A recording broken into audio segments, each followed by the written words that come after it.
Hello friends, நான் உங்க ராம் பேசுறேன். நேத்திக்கு வரைக்கும் உயிரோட இந்த டைம் வரைக்கும் இருந்தவர் இன்னைக்கு இந்த டைம்ல இல்ல. சின்ன வயசுல ஒரு பாக்ஸராகவும் அரசியல்ல ஆர்வமுடைய ஒரு பர்சனாகவும் இருந்தவர் இன்னைக்கு இந்த டைம்ல இல்ல. நிலாவுல நீல் ஆம்ஸ்ட்ராங் கால் வச்சாரு. ஆனா தமிழ்நாட்டுல பகுஜன் சமாஜ்வாதி கட்சி பிஎஸ்பின்ற அந்த பகுஜன் சமாஜ்வாதி கட்சி மாயாவதி அவங்களால உருவாக்கப்பட்டு தமிழ்நாட்டுல கால் ஊன்ற காரணமாக இருந்த திரு ஆம்ஸ்ட்ராங் அவர்கள் நேற்று வரைக்கும் இந்த டைம் வரைக்கும் உயிரோட இருந்தவர் இன்னைக்கு இல்ல. அவருடைய குழந்தைக்கு இப்பதான் 1 வயசு முடிஞ்சு பர்த்டே ரொம்ப கிராண்டா செலிப்ரேஷன் பண்ணாங்க. அதுக்கு பல தேசிய கட்சியோட மாநில தலைவராக இருக்கட்டும் சரி, அதிமுக திமுகவோட பல நகரமன்ற தலைவர்கள், ஊராட்சி தலைவர்கள், பல எம்எல்ஏஸ், பல விஐபி எல்லாருமே வந்தாங்க.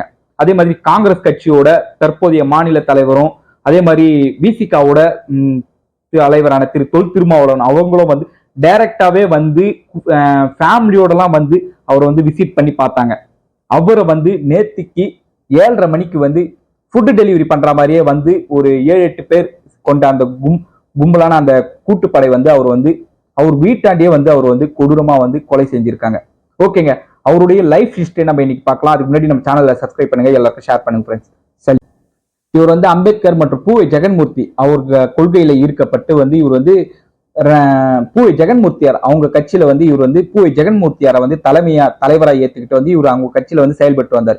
அதுக்கப்புறமா பூவை ஜெகன்மூர்த்தி அவங்க மறைவுக்கு அப்புறமா இவர் புரட்சி பாரத கட்சியில இவர் விலக ஆரம்பிக்கிறார். விலகி 2006ல பீமாராவ் தலித் அசோசியேஷன் அமைப்பை உருவாக்குறார். அதே வருஷம் 2006ல சென்னை கார்பரேஷன், சென்னை மாநகராட்சியில 99வது வார்டுல சுயேட்சை இவர் போட்டிட்டு வெற்றி பெறாரு. இது மட்டும் இல்லாம இவர் முன்னாள் முதல்வரான திரு மாயாவதி அவர்களை சென்னைக்கு கூட்டிட்டு இவர் மாபெரும் பொதுக்கூட்டத்தையும் பேரணியும் சென்னையில இருக்க அமைஞ்சகரையில இவர் நடத்தினாரு. இது மட்டும் இல்லாம 2011 தமிழ்நாடு சட்டமன்ற தேர்தலில் தற்போதைய தமிழ்நாடு முதலமைச்சரும் முன்னாள் எதிர்கட்சி தலைவருமான திரு MK ஸ்டாலினை கொளத்தூர் தொகுதியில இவர் நின்னாரு. இவர் கிட்டத்தட்ட 4000 சில்லற வாக்குகள் வாங்கினாரு. அப்பதான் திரு ஆம்ஸ்ட்ராங்னா யாருன்னு சொல்லிட்டு இன்னும் பிரபலம் ஆகுச்சு.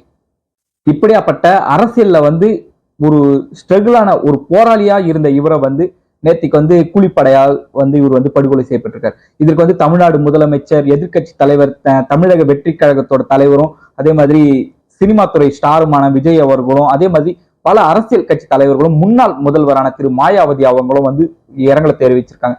இது ரொம்ப ஈடு செய்யவே முடியாத ஒரு இழப்புன்னு. இதே மாதிரி திரைத்துறையை சேர்ந்த திரு ரஞ்சித் அவர்களும் கதறி அழுகுறாரு. அதே இடத்துல அவரை அந்த GHல வச்சிருக்கும் போது ராஜீவ்காந்தி அரசு மருத்துவம் அந்த இடத்துக்கு டைரக்டா போயிட்டு அதே இடத்துல கதறி அழுகுறாரு. அதே மாதிரி விசிகா தலைவரான திரு தொல் திருமாவளவன் அவர்களும் அதே இடத்துல போயிட்டு அவருடைய இழப்பு ஈடு செய்யவே முடியாது சொல்லிட்டு. இது மட்டும் இல்லாம அவரோட இறுதி ஊர்வலம் நடக்கிற இடத்தையும் போயிட்டு இவர் விசிட் பண்ணி பார்த்திருக்காரு.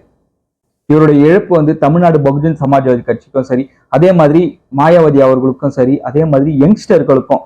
ஏன்னா இப்பதான் வளர்ந்துகிட்டே வர ஒரு லீடர், யங்கான ஒரு லீடர், அவருடைய மறைவு கண்டிப்பா யாராலையுமே எதாலையுமே ஈடு செய்யவே முடியாதுங்க.